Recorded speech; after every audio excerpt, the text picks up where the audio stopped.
கடல் கடந்து கொண்டு போய் அவன் வந்து ஆகாய மார்க்கமாக போனான். பஞ்சபூதங்களில் ஆகாய மார்க்கத்தை ராவணன் சூஸ் பண்ணான். எதற்காக? அவளை கொண்டு போக முடியாது, அவளை அங்கே வந்து அவ்வளோ ஈஸியாக ரீச் பண்ண முடியாது அப்படிங்கிறதுக்காக பஞ்சபூதங்களில் ஆகாயத்தை தனக்கான சாதகமாக்கிக்கிட்டான். ராமர் என்ன பண்ணார்?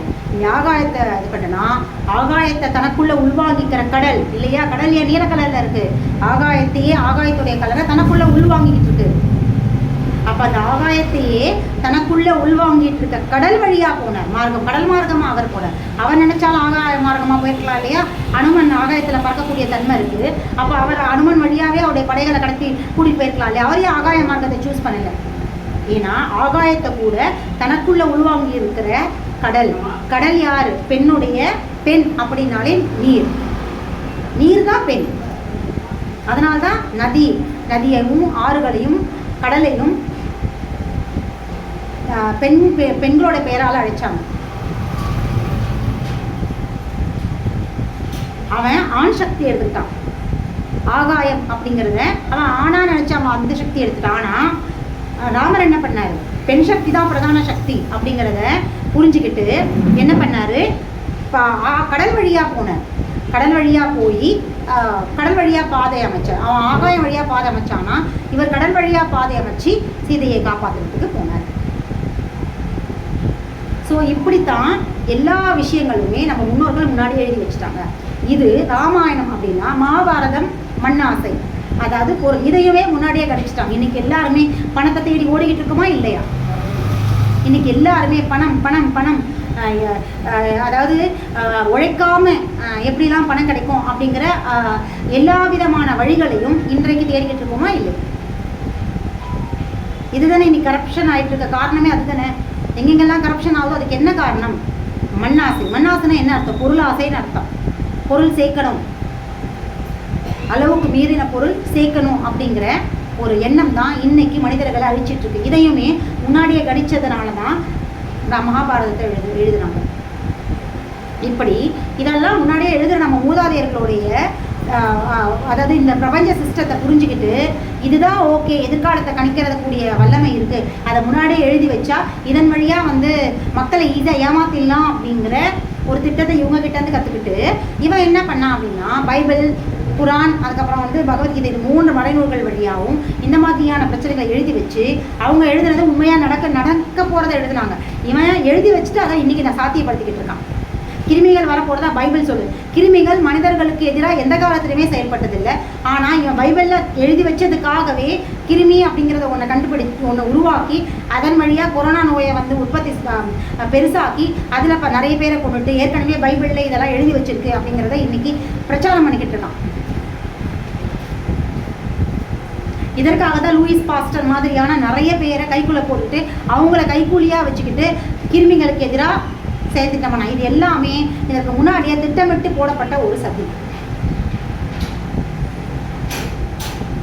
கிருமிகளால் நோய் வரும்னா எல்லாருக்குமே வரணும். எங்கள் அப்போ இல்லை யாருக்குமே கிருமிகளால் இது வரைக்கும் எந்த நோயுமே வந்ததில்லை. நம்மளுடைய 2 ஜெனரேஷனுக்கு முன்னாடி இருந்த பாட்டிகள்லாம் கேளுங்க, அப்போலாம் கிருமியே இல்லையா? இந்த பிரபஞ்சமே கிருமியால் தானே உருவாச்சு. அப்போது அதுக்கப்புறம் இந்த கிருமிகள் உருவாக்கி அந்த பிரபஞ்சத்தில் அந்த கிருமிகளால் எப்படி அழிவு வரும்? அதுக்கப்புறம் எத்தனை தலைமுறைகளை நம்ம கண்டிருக்கோம், எத்தனை ஆயிரம் வருடங்களை மனிதர் குலம் சந்திச்சிருக்கு.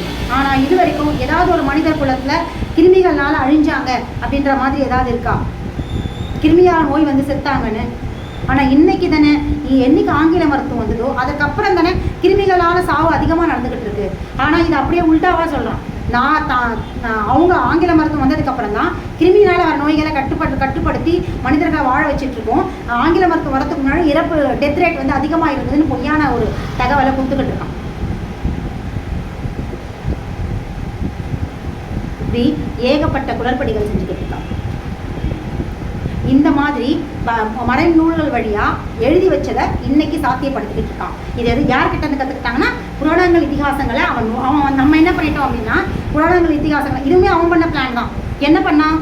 புராணங்கள் இதிகாசங்களை தெரிஞ்சுக்கிட்ட அடுத்தடுத்த தலைமுறைகள் அதோடைய நுட்பத்தை புரிஞ்சுக்கிட்டு உஷாராயிடுவாங்க அப்படின்னு சொல்லிட்டு இவன் 2 கேட்டகரியாக பிரித்தான். மதவாதிகளை கொண்டு எப்படி பிரித்தான்? ஒன்று அதில் வர கேரக்டர்ஸை கடவுளாக்கிடுங்க, அப்போது ஆன்மீகம்ன்ற விஷயத்தில் அவங்க செய்கிறத எல்லாத்தையுமே அதீதமாகவும் அற்புதமாகவும் பார்த்துக்கிட்டு அதை பின்னாடி அப்படியே கடவுளாகவே பார்ப்பாங்களே தவிர உள்ளே இருக்கிற மெய் அறிவு, அதை உள்ளே இருக்கிற நுட்பத்தை புரிஞ்சுக்க மாட்டாங்க.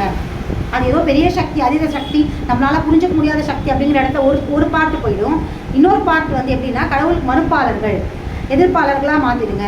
அவங்கக்கிட்ட இதை பற்றி தப்பாக இந்த இதிகாசங்களையும் புராணங்களையும் தவறாக கன்வே பண்ணிட்டீங்கன்னா அவங்க எல்லாம் இதுக்கு எதிராகிடுவாங்க. இதுக்குள்ளே இருக்கிற நம்ம முன்னோர்களுடைய அறிவுறுத்தல், அதுக்குள்ளே அவங்க சொல்ல வந்த நமக்கான இண்டிகேஷன், எச்சரிக்கையை புரிஞ்சிக்கவே மாட்டாங்க. ஏன்னா படித்தாலோ அதை அணுகுனாவோ அதை அலசனாதான் அதை புரிஞ்சிக்க முடியும். அந்த இடத்துக்கே போக விடாத அளவுக்கு அந்த இடத்த ராமர், சீதை, திரௌபதி, கண்ணன் இவங்க எல்லாரையுமே கடவுளாக மாற்றிட்டீங்கன்னா கடவுளை மறுக்கிறவங்களுக்கு அந்த பக்கம் கூட திரும்ப மாட்டாங்க. இப்படி 2 கேட்டகரியாக பிரிச்சிட்டிங்கன்னா இந்தியாவுக்குள்ள ரொம்ப இந்த இத்திகாசங்களும் புராணங்களையும் தூக்கி அதில் நடக்க போகிற எதிர்கால விஷயத்தை தெரிஞ்சுக்கவே கூடிய வாய்ப்பே இருக்காது. அப்போ நம்ம பைபிளை கொண்டு போகலாம்.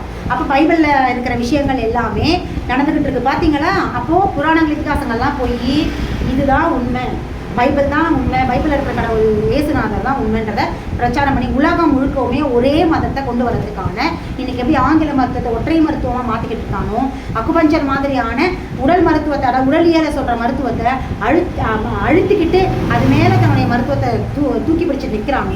அதே மாதிரி தான் ஒற்றை மதமாக உலகம் முழுக்கவுமே கொண்டு வரதுக்காக தான் மருத்துவத்தை இப்படி பண்ணிக்கிட்டு இருக்காங்க.